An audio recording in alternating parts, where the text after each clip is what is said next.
¿Cómo están ustedes? La verdad que el tema de los menores, los adolescentes, a mí me ha dado vuelta en la cabeza la tontera esta de por qué se muere un niño, un adolescente en un colegio particular cuya directora es poco inteligente, encuentra a un joven con marihuana y en vez de preocuparse del tema psicológico, los papás llama a la policía. El niño suicidó. Pero el tema de los suicidios en los jóvenes y en los niños es un tema tremendo en un lugar especial, en el Sename. Usted está claro. Hoy quiero conversar con el director regional de Sename, que está en una cruzada en el fondo de denuncia y que aclaremos esto que a usted le interesa. Don Esteban Elortegui. Señor Elortegui, gusto tenerlo por acá.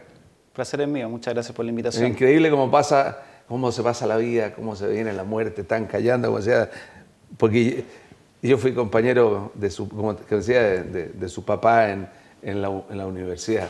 Pesa mucho ser el hijo del rector de la Católica, ¿no? ¿Es una carga o una ayuda?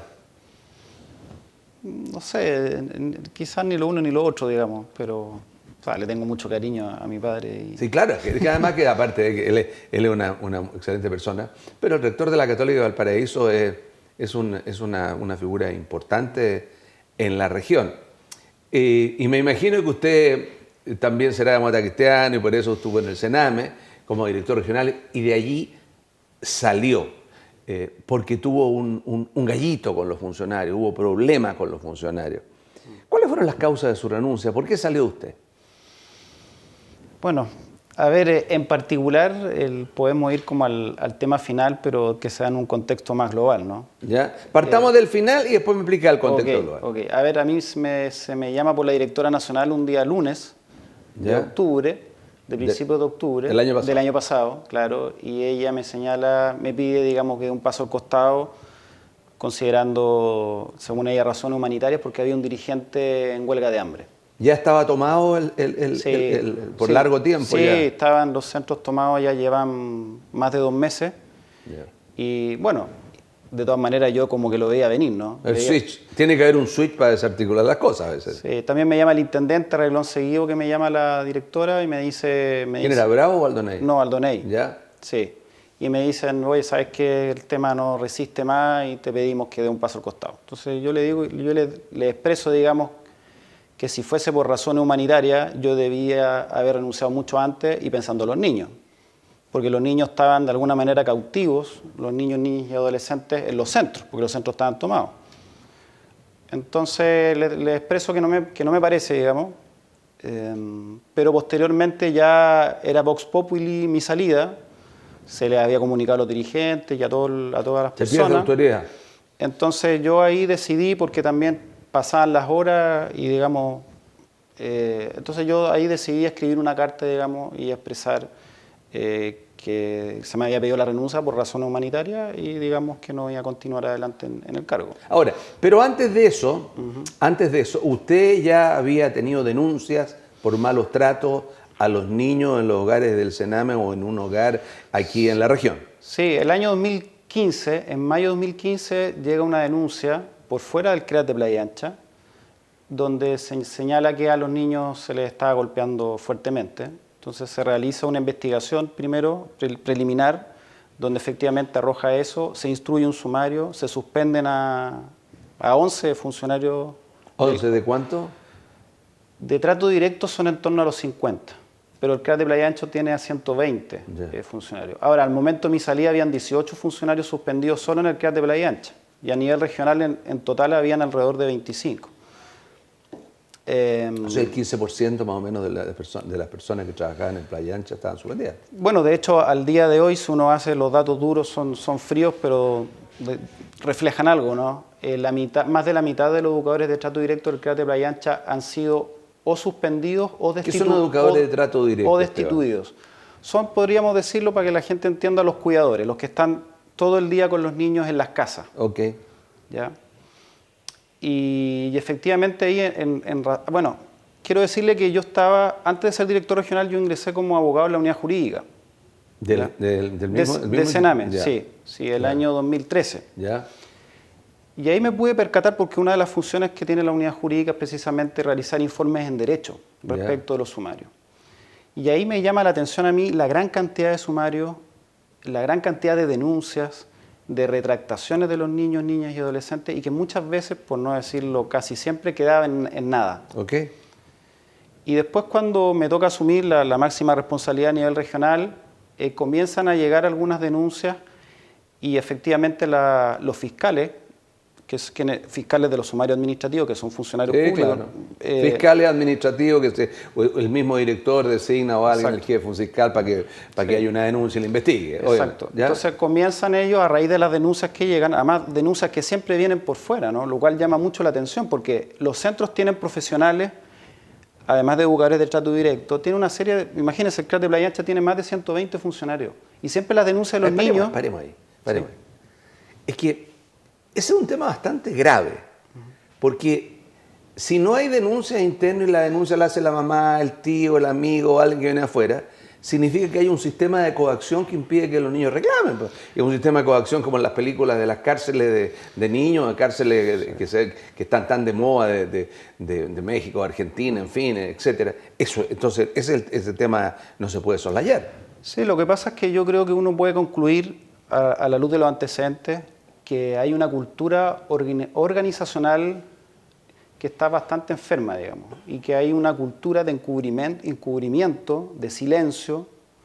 Entonces, en ese contexto, ciertamente los niños no sienten confianza para poder revelar situaciones muy graves que les pasan. Entonces, los relatos vienen siempre por fuera, ¿no? Por escuelas, por ejemplo, liceos, por programas que están en la red de Sename, pero que son externos al servicio. Por ejemplo, programas reparatorios de maltrato y abuso sexual infantil. Entonces, a raíz de todas estas situaciones y que los fiscales, dentro de sus potestades, pueden ellos suspender, vale decir, alejar de sus funciones de manera preventiva a los funcionarios, preventiva tanto para los niños como para ellos mismos, ¿ya? Como para por si acaso no fuera verdad, digamos. Claro. ¿No? Y lamentablemente ahí comienzan los problemas, porque cada vez que se instruye en sumario y se suspenden personas, aparece el sindicato, la asociación. Exactamente, y se producen lo que se llaman movilizaciones que van en escalada, que en la medida que ellos no cumplen sus objetivos, que en el fondo que el funcionario vuelva a sus funciones, ellos comienzan gradualmente a subir en cuanto a la fuerza que desarrollan, ¿no? Entonces primero es una movilización con lienzo, después viene un paro y después la toma.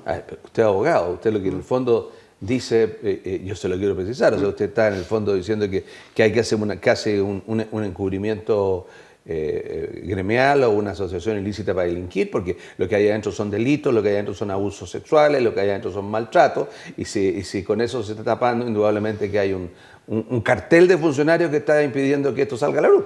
Hay una defensa corporativa.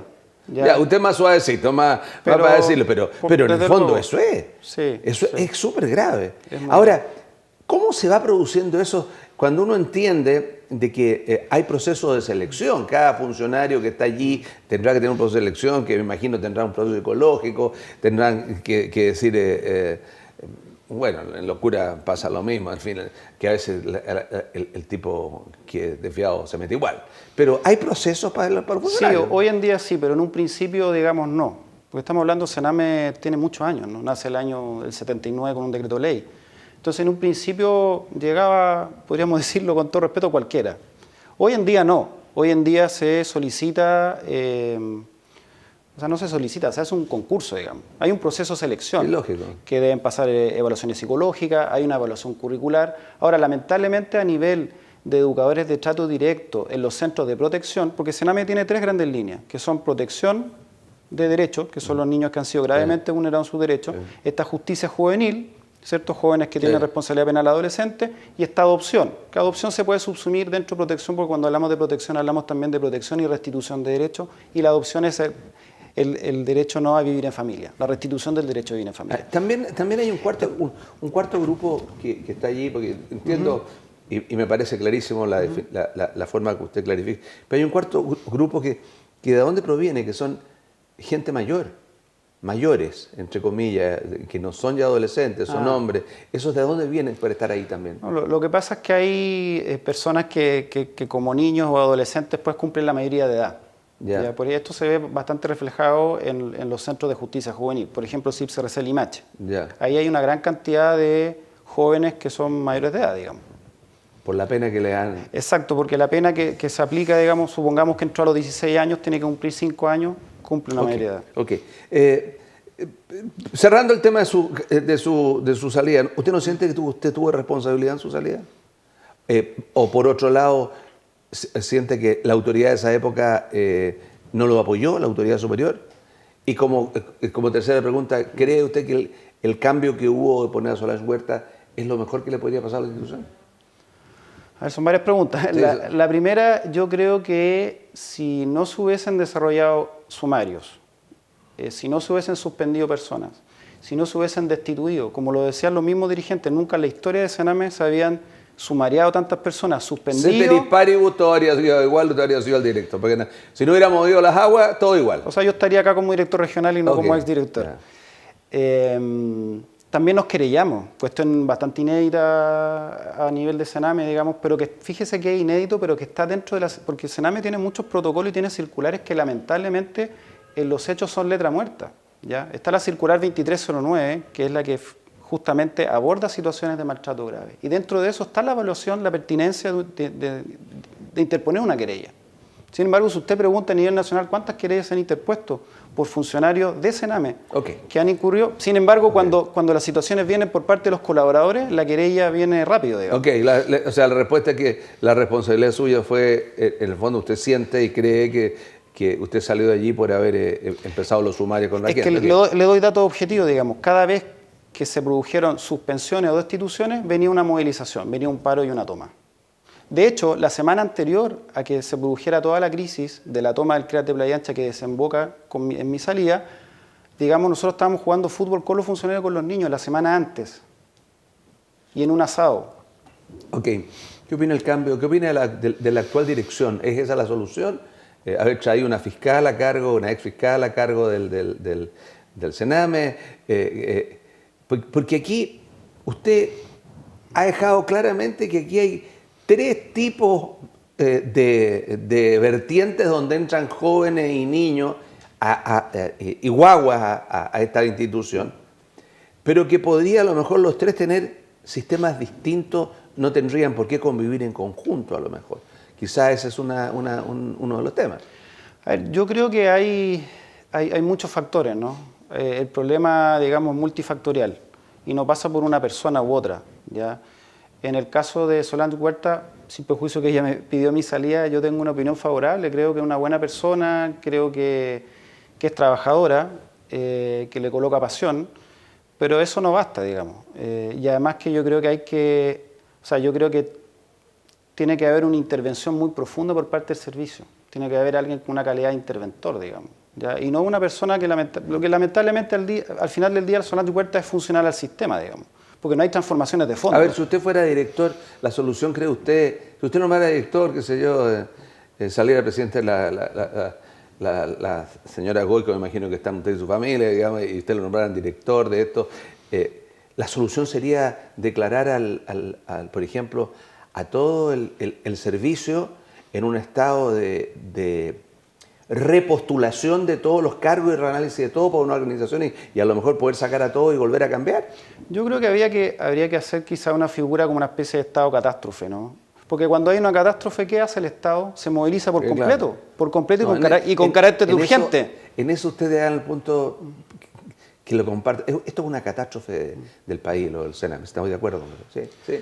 Entonces, ahora, claro, hay problemas que son estructurales, ¿no? Hay problemas de cultura organizacional, que eso no se cambia de un día para otro, ¿ya? También hay problemas de recursos, pero yo creo que al final del día este tema pasa por una decisión política, ¿ya? Que la autoridad tiene que tomar una determinación y que es profunda y que finalmente es, lamentablemente, un conflicto, va a conllevar un conflicto con los trabajadores, con los dirigentes, digamos. Pues yo no quisiera, porque muchas veces... a la luz de las palabras que uno dice en los medios, como que uno puede llegar a tender a creer que todos los funcionarios son unos malvados y que son todos unos flojos. No, no es así, ¿ya? Yo creo que hay gente que es muy valorable y que trabaja con profesionalismo y que le coloca pasión a lo que hace. ¿Y usted cree que su granito de arena fue empoderarse así como Marvel, Super, el Ortegui, al ataque en la fiscalía, empezar a llenar de acciones legales para defender a los niños porque nadie los defiende? Que me parece que no es malo, me parece que es una buena, que alguien los defienda de lo que está pasando. O sea, yo creo que, digamos, es caricaturizar como que uno se coloca en una capa superhéroe. No, yo creo que yo se lo digo en buena, Esteban. Sí. Yo se lo digo en buena. En el sentido de que en todos estos cuentos, en toda esta caricatura y cuentos, hay una cosa de realidad que frente a un tema de injusticia en que no cae ser, inventa alguien que quiere cambiar, inventa algo para tratar de cambiarlo. Su invención es su calidad de abogado para ir denunciando casos. Yo creo que más bien respondí a un imperativo legal y ético, ¿ya? Porque hay una obligación, digamos, o sea, las autoridades tienen que defender a los niños, niñas y adolescentes, sobre todo el servicio que está encargado de eso. Entonces, realmente se dio cumplimiento a un deber, ¿ya? Ni más ni menos que eso. Ahora, ¿por qué cree usted que, usted lo pidió también, que no hay un fiscal exclusivo dedicado a esto? ¿Por qué cree usted que el gobierno, digamos, este gobierno del cual usted fue funcionario, digamos, no se ocupa así con esa fuerza que se ocupa con otras cosas y con esos recursos que se ocupan en otras cosas, frente a una realidad que está golpeando dramáticamente? La cantidad de muertos, de abusados, la estadística, la violencia, el desorden. Es decir, cuando uno va por el CREA del Limache, digamos, se arrancan los niños ahí, digamos, es duro y parejo, digamos. Entonces, y la población que está al lado también reclama de aquello. Entonces, no sé, ¿no siente que el gobierno se ha tomado en serio este cuento? A ver, yo creo que este tema no estaba visibilizado, estaba muy oculto y explota con la muerte de la niña en el CREA Galvarino. Claro. Ahora, como es un tema tan complejo y que obedece a muchos factores para poder dar una respuesta adecuada, y finalmente los niños, no hay grupos de presión presionando en favor de los niños, ¿cierto? Sí, pues, sí. Si hubieran los niños, el gobierno no estaría votando, no digo votando, pero se habría ocupado, en vez de meterle tanta plata a la educación superior, ponerle a la básica, a la prebásica, a la preparvularia. Claro. Y por otro lado, sí tienes grupos de presión y muy fuertes, que son los gremios en favor de los trabajadores. Sí. Entonces, romper con el status quo es muy difícil. Estos niños no votan. Además. Claro. Entonces, claro. Y es en el fondo un problema tan complejo que viene a ser algo que hay que como eludir, ¿no? Mejor no lo enfrentemos porque nos va a traer muchos dolores de cabeza. Y esta medida de la presidenta Bachelet de crear dos servicios, un Servicio Nacional de Protección Especializada de Niños y Niñas y un Servicio Nacional de Reinserción Social Juvenil, ¿qué opina de ello? Sí, a ver, hay más de 5 proyectos de ley actualmente, ¿ya? Que buscan cambiar la estructura y apuntan a cambios estructurales. Ahora, pienso yo que los hechos están antes que el derecho, ¿ya? Y por decreto, por leyes, no se cambian hábitos, no se cambia una cultura organizacional. Y por otro lado, yo creo que hay una urgencia tan grande que no se puede esperar que esos proyectos terminen en ley, proyectos que por lo demás no tienen mayor urgencia. Entonces hay que tomar una determinación ahora, ya, digamos, porque hay niños, sabemos el tema de las muertes, pero hay otros temas que son muy complejos que de repente no tienen tanta resonancia, que dicen relación, por ejemplo, con las torturas, ¿ya? Fíjese que el Instituto Nacional de Derechos Humanos ha dicho, el año pasado lo dijo el director nacional, Branislav Marilevich, dijo que respecto del CREAT de Playa Ancha, a lo menos 25 niños, niñas y adolescentes habían sido torturados. El fiscal... ¿Cómo? ¿Por quién? Explique eso, porque torturados uno entiende que los sistemas de tortura, digamos, la tortura la ve como una cosa muy... ¿Cómo se puede torturar? ¿O cómo puede haber gente, seres humanos adultos que torturan a los niños? Bueno, cuando se habla de tortura, se habla de la figura del artículo 150, letra A del Código Penal, ¿ya? Que antes se hablaba de premio ilegítimo y hoy día se habla propiamente de tortura, ¿ya? Una ley que es reciente del año pasado. Cuando hablamos de tortura en términos generales se refiere a cualquier maltrato físico o psicológico. Amarrarlo, dejarlo sin comida, encerrarlo en un baño, digamos, golpe, digamos, cachetada. Cualquier maltrato físico o psicológico por un funcionario público. Claro, y de un mayor a un menor, claro. Y eso se produce, ¿por qué? Porque los tipos están cansados, porque están aburridos, porque no les gusta la pega, porque ganan poco, porque hay puros desviados. Porque tampoco yo no quiero estigmatizar, o sea, es decir, hay gente que debe hacer re bien su pega. Hay gente que debe hacer un voluntariado en lo que hace, como uno ve que hay tanta gente, hay gente que debe sufrir con esto, no todo. Sí. A ver, respecto al CRAT de Playa Ancha, uno no puede decir que son todos unos torturadores o unos maltratadores, pero fíjese que tampoco uno puede decir que son situaciones aisladas cuando estamos hablando que más de la mitad de los educadores de trato directo han sido suspendidos o destituidos. Ahora, ¿por qué se da eso? Yo creo que también obedece a muchos factores, ¿ya? Efectivamente tienen turnos que son muy extensos, entonces las personas están muy cansadas, muchos de ellos no tienen las competencias. Ahora, uno puede encontrar la explicación al fenómeno, ¿ya? Y yo no soy quien para juzgar, ¿ya?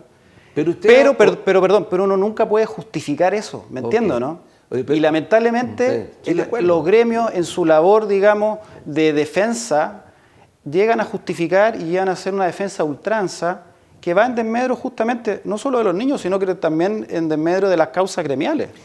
Es que el problema que pienso yo es un problema que usted, abogado, a lo mejor se lo puede aclarar a la gente, es muy simple, o sea, llegan los que asaltan, cabros de menores de 16 años, como muchos cabros, niños de 14 años que están utilizados por delincuentes mayores y que cometen, digamos, actos delictuales graves, portonazos, robar autos, meterse a unas cajas, etc.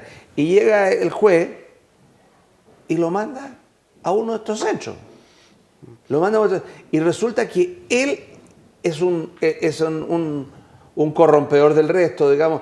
¿Por qué tiene el Estado, por qué el Estado no crea un sistema distinto? ¿Por qué el niño que está por ahí por carencia de sus padres, porque los padres están enfermos, porque los padres son, no sé, alcohólicos, drogadictos, por pobreza, por lo que sea, y la única solución es que el Estado debería ampararlo, los mete en el mismo saco con otros y todo se junta? A ver, sobre eso hay que distinguir, porque con la ley 20.084, que es la ley de responsabilidad penal adolescente, se hace esa distinción. O sea, hoy día los jóvenes que tienen responsabilidad penal adolescente, entre 14 y 18 años, digamos, ingresan no a Playa Ancha, sino que ingresan a Limache. Y los menores... Y los menores de esa edad, digamos, de 14 hacia abajo, y cuando estamos hablando de centros de protección, estamos hablando de niños, niñas y adolescentes que han sido gravemente vulnerados en sus derechos, ¿ya? Y ahí es el tribunal de familia el que deriva, ¿ya? Ahora, claro, por otro lado, y quizás va por ahí lo que usted señala, hay niños, adolescentes que son inimputables, digamos, que pueden cometer cierto ilícito. Sí, claro, son inimputables. Claro. O, por ejemplo, otros casos. Yo durante un tiempo largo ayudé a la Corporación Municipal de Villa Alemana y resulta que de repente el juez mandaba jóvenes que habían participado en ciertos delitos y los mandaba a que la corporación los metiera en algunos locales, en algún establecimiento que tenían que estudiar allí, que duraban re poco, a veces la mayoría, qué sé yo, y claro que revuelven el gallinero, no lo mandaban a colegios particulares ni a particulares subvencionados. Entonces, también hay una visión que el Estado no tiene claro qué hacer con este tipo de casi ciudadanos. A ver, hay casos que son muy complejos, ¿no? Y hay temas psiquiátricos, de consumo de droga. Cizarro, digamos. Pongamos el caso Cizarro. Cristóbal, mejor, porque ya se le estigmatiza con ese nombre. Claro, Cristóbal, ok. Sí, ahora, el tema es cómo lo aborda el Estado, ¿no? Y ahí uno extraña la injerencia, la intervención de salud, ¿cierto? Porque estamos hablando de temas psiquiátricos, temas de droga, alcoholismo. Sí. Entonces ahí salud, digamos, está al debe.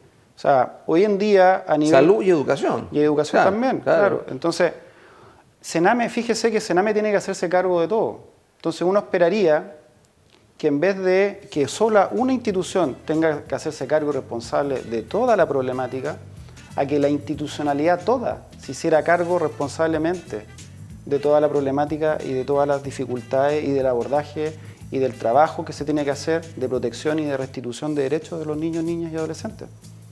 Gracias, Esteban, se nos ha pasado volando el tiempo. Al final una pregunta, Sí. ¿Tiene destino esta actualidad, esta actual forma de llevar esta situación de los niños en esta institución, o ya usted cree que es definitivo y que hay que hacer un cambio drástico? O sea, tiene que haber un cambio de fondo, es insostenible que siga tal cual. Ahora, a eso pasa por una decisión política, y yo creo que hoy en día quizás el camino que algunos hemos seguido es la vía judicial. Vale decir que a través de los tribunales de justicia se esfuerce a hacer lo que corresponde. Por ejemplo, que salgan los maltratadores. Ya lo ha hecho, por ejemplo, recientemente el Tribunal de Familia, que ha decretado medidas cautelares, vale decir que no se pueden acercar. Vale decir, maltratadores que el servicio no suspende o no destituye, no se pueden acercar a estos niños. Ok, un gusto de conocerlo, de tenerlo aquí. Lo felicito por el hecho de que usted persevere, digamos, y prosiga con esto. Es una cruzada. Me gusta esto del Super El Ortegui y Marvel, defendiendo a los niños. Pues yo como abuelo, hombre mayor, y muchas veces siento de que estamos en deuda con estos niños y están en un total desamparo. Agradezco la invitación, y además que hemos podido tocar temas más en profundidad, que no siempre se puede, ¿no? Así que muchas gracias por la invitación. Gracias a usted por venir. Bueno, y él es Esteban El Ortegui. Fue director del Sename Regional, abogado, y hoy día está tratando, judicializando, que los maltratadores de Sename en la región no se acerquen a los niños. Yo creo que es una buena idea y para felicitarlo. Que estén ustedes muy bien.